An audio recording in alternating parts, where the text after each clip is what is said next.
Okay guys, so that's 70 to 200. Let's talk about that.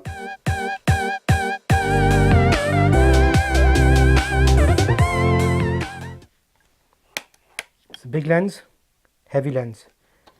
The main reason I've got it, it's a 2.8 and it's a good range and it's all internal focusing. There's no moving parts on the outside. It's image stabilized and it's the first version. So in low light catwalks and fashion shows, it's an essential lens because you're going to get that in every catwalk. They kind of do all their preparations first and lighting seems to be the last thing. So if you've got a lens like this, you can make the best of a bad situation. So knocking up the ISO on the 5D Mark II and having this on 2.8 with the image stabilization, you can go down to shutter speeds really low and avoid you getting the blurry shots. You still get crystal clear images. And if you see my sample photos for this lens, there's a section in there from catwalks. It's over 10,000 photos, but I've picked out a few to show you what that looks like and what type of photos it takes. Great ultrasonic motor, silent, crisp, just flashes. You can see it getting focused straight away. There's no dragging or any noises, and it's a nice piece of glass. What you will notice is it's a heavy one, so you get a good workout with it. However, I'll show you an option a bit later on that I use to kind of take the pain out of it, because obviously shooting all day at catwalks at multiple times, it can get daunting on the arms. One thing you may ask yourself is f2.8 versus f4. So the f4 is lighter and it is actually better for video work, but my main aim's been photography. Video is now only coming into it, so that may be something that I could get. You wouldn't, if I would have both lenses, so I would keep the 2.8 and have an f4. Use the f4 for video and it's a lot lighter as well, easier to use, but same kind of build quality.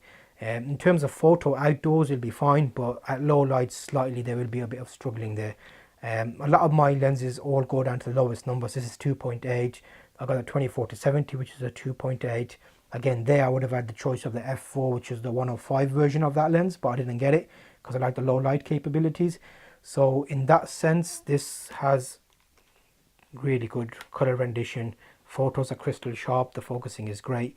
So with this tripod mount, one thing you find is if you're mounting it, it's quite good. So I've got a cheap monopod here, nothing expensive or fancy. It's a Wellborn Up 400. I've had it for years from Jessop's, when they used to be, well, they still are now, open I think.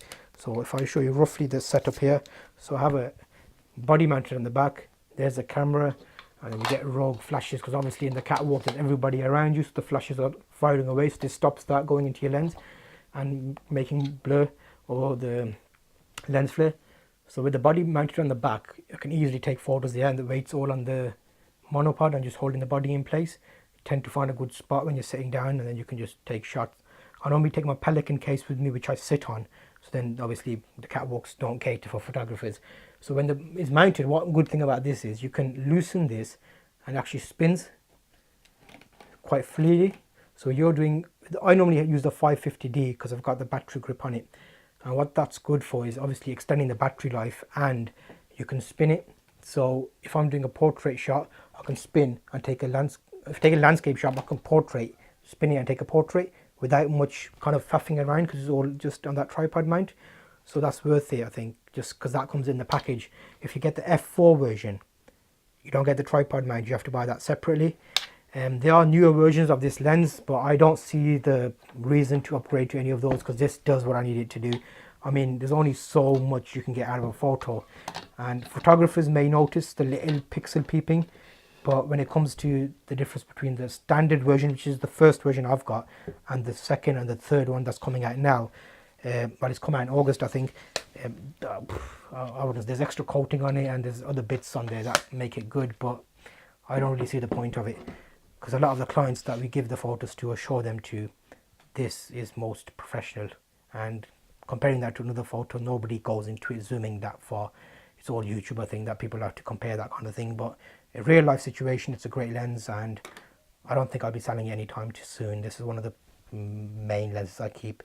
I'll probably do a lineup of my lenses and show you all of them, but this is the 70 to 200.